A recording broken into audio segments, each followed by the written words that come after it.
பிஸ்மில்லாஹிர்ரஹ்மானிர்ரஹீம். ஹதீஸ்கள். தொழுகை இஸ்லாத்தின் அஸ்திவாரம் 5 தூண்களின் மீது நிர்மாணிக்கப்பட்டுள்ளது. லா இலாஹா இல்லல்லாஹு முஹம்மது ரசூலுல்லாஹ் என்று சாட்சி சொல்வது. வணங்கப்படுவதற்கும் அடிமைப்பட்டு பணிந்து நடப்பதற்கும் தகுதியானவன் அல்லாஹு தாலாவை தவிர வேறு யாருமில்லை. மேலும் முஹம்மது நபி ஸல்லல்லாஹு அலைஹி வஸல்லம் அவர்கள் அல்லாஹு தாலாவின் அடியாரும் தூதரும் ஆவார்கள் என்ற உண்மை நிலையை சாட்சி சொல்வது. தொழுகையை நிலைநாட்டுவது, ஜக்காத்தை நிறைவேற்றுவது, ஹஜ்ஜு செய்வது, ரமலான் நோன்பு நோட்பது என்று நபி ஸல்லல்லாஹு அலைஹி வஸல்லம் அவர்கள் கூறியதாக ஹஜ்ரத் இப்னு உமர் ரலியல்லாஹு அன்ஹுமா அவர்கள் அறிவிக்கிறார்கள். புகாரி. செல்வத்தை திரட்ட வேண்டும், வியாபாரியாக ஆக வேண்டும் என்று எனக்கு கட்டளையிடப்படவில்லை. மாறாக நீர் உமது இரட்சகனை துதித்து கொண்டு தொழக்கூடியவர்களுடன் சேர்ந்து இருங்கள். மேலும் தங்களுக்கு மரணம் வரும் வரை இரட்சகனின் வணக்கத்தில் ஈடுபட்டிருப்பீராக என்று எனக்கு கட்டளையிடப்பட்டுள்ளது என்று நபி ஸல்லல்லாஹு அலைஹி வஸல்லம் அவர்கள் கூறியதாக ஹஜ்ரத் ஜுபைர் இப்னு நுஃபர் ரஹிமஹுல்லாஹ் அவர்கள் அறிவிக்கிறார்கள். ஹஜ்ரத் இப்னு உமர் ரலியல்லாஹு அன்ஹுமா அவர்கள் அறிவிக்கிறார்கள். ஹஜ்ரத் ஜிப்ரீல் அலைஹி வஸல்லம் அவர்கள் ஒருமுறை அந்நிய மனிதரின் தோற்றத்தில் வந்து நபி ஸல்லல்லாஹு அலைஹி வஸல்லம் அவர்களிடம் இஸ்லாத்தை பற்றி கேட்டார்கள். இஸ்லாம் என்பது அல்லாஹுவை தவிர வணக்கத்திற்குரியவன் யாருமில்லை.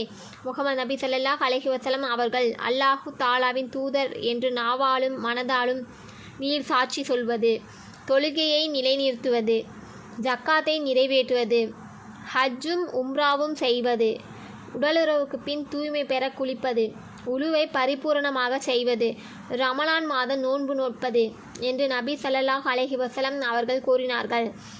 ஹஜ்ரத் ஜிப்ரீல் அலைஹி வஸல்லம் அவர்கள் இக்காரியங்களை நிறைவேற்றினால் நான் முஸ்லிமாகி விடுவேனா என்று கேட்க, ஆம் என்று நபி ஸல்லல்லாஹு அலைஹி வஸல்லம் அவர்கள் பதிலளித்தார்கள். தாங்கள் உண்மையே கூறினீர்கள் என ஹஜ்ரத் ஜிப்ரீல் அலைஹி வஸல்லம் அவர்கள் கூறினார்கள். நாங்கள் ஹஜ்ஜத்துல் வதாவில் ரசூலுல்லாஹ் ஸல்லல்லாஹு அலைஹி வஸல்லம் அவர்களை சந்தித்த பொழுது, யா ரசூலல்லாஹ், எக்காரியம் செய்ய நாங்கள் எங்களுக்கு உபதேசிக்கின்றீர்கள் என்று கேட்டோம்.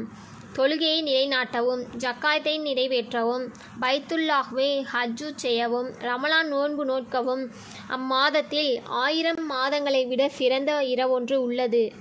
முஸ்லிம் மற்றும் திம்மி யாருடன் ஒப்பந்தம் செய்யப்பட்டதோ அவர்களை கொலை செய்வதையும் அவர்களது பொருட்களை அபகரித்து கொள்வதையும் ஹராம் என கருதுங்கள்.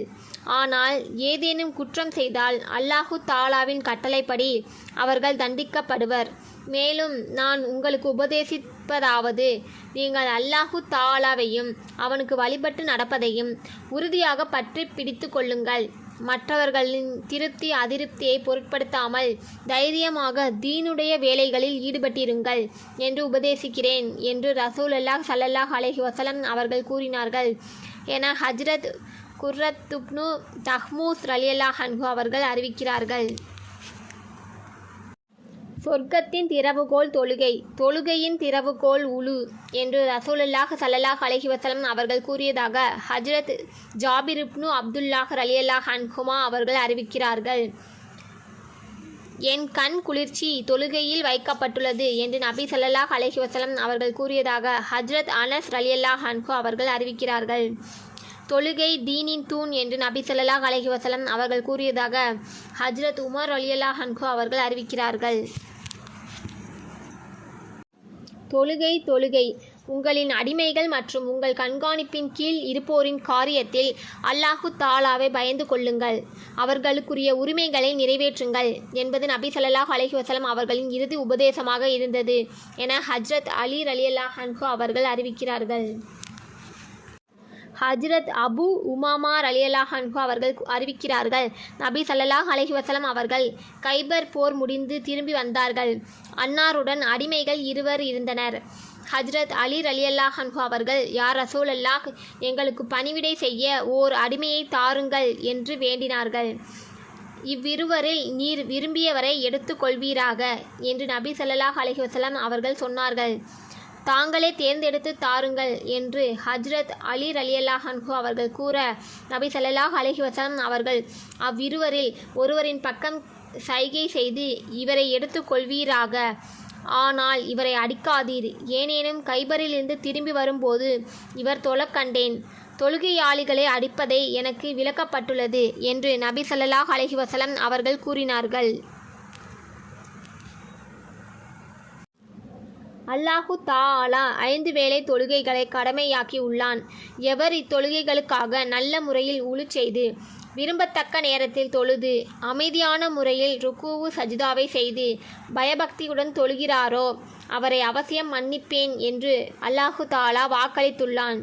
எவர் இத்தொழுகைகளை அந்தந்த நேரத்தில் நிறைவேற்றாமல் பயபக்தியின்றி தொழுகிறாரோ அவருக்கு மன்னிப்பின் எந்த வாக்குறுதியும் இல்லை. அவன் விரும்பினால் மன்னிக்கலாம், விரும்பினால் தண்டிக்கலாம் என்று ரசூலுல்லாஹி ஸல்லல்லாஹு அலைஹி வஸல்லம் அவர்கள் கூற தாம் கேட்டதாக ஹஜ்ரத் உபாத் இப்னு சாமித் ரலியல்லாஹு அன்ஹு அவர்கள் அறிவிக்கிறார்கள்.